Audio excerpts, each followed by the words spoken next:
Assalamualaikum warahmatullahi wabarakatuh. The honorable judges and my dear audience. First of all, let us praise the presence of Allah Subhanahu wa Ta'ala, who has bestowed our pleasures of health, opportunities, and the happiness we feel today. Without His mercy, it is impossible for all of us to enjoy this. Secondly, salawat and greetings remain poured at the Prophet Muhammad Sallallahu Alaihi Wasallam, who has been guiding us to the path of Allah the Almighty. Hi, how are you? I'm sure everyone is in good health. Do you know me already? There is statement say that tak kenal maka tak sayang, which mean that if you don't know a person, how could you love that person? Now, let me introduce myself. My name is Imas Putri Salsabila Ceasare, or you can just call me Imas.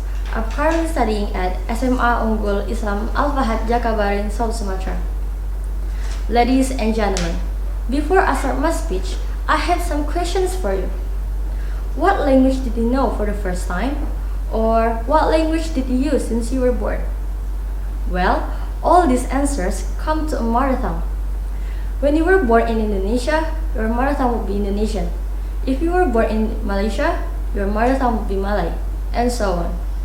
Today, I'm going to tell you my speech about, is it important for us to keep our mother tongue alive in the global era? Well, I do believe in myself that it's really important for us to keep our mother tongue alive in the global era. Since November 17, 1999, UNESCO has decided on February 21st as International Mother Tongue Language Day. The date was chosen for historical reasons, namely it coincided with the Language Movement Day, which was originally held in Bangladesh. However, this mother tongue has created diversity in Indonesia. It is a gift, blessing, as well as wealth that is part of Indonesia that must be preserved without abandoning our nationalism. Language that is perceived as a symbol is closely related to their backwardness, hate, and even suspicion. This language is an obstacle because it can be used to communicate with the outside world. As a result, many educated young people has left their local language, and the language has no more speaker and will eventually become extinct. Based on republika.co.id Jakarta, M. Amelia, the member of Ministry of Education and Culture, say that the ability to speak the mother tongue is really important for someone to learning another languages, because our mother tongue is the first language that we learn and heard since we were born. Fluent mother tongue benefits children in several ways. Mother tongue connects children with their culture, guarantee their cognitive development, and support them in learning another languages, she said.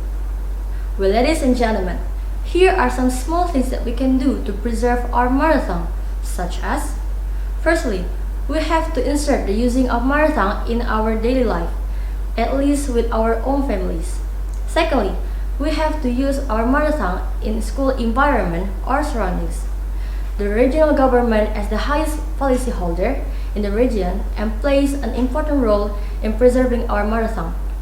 In addition to becoming more independent, local government can also cooperate with the local culture activists and local community leaders to preserve our mother tongue.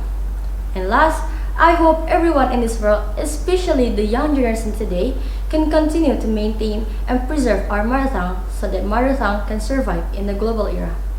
I think that's all of my speech. Thank you for your attention. Wassalamualaikum warahmatullahi wabarakatuh.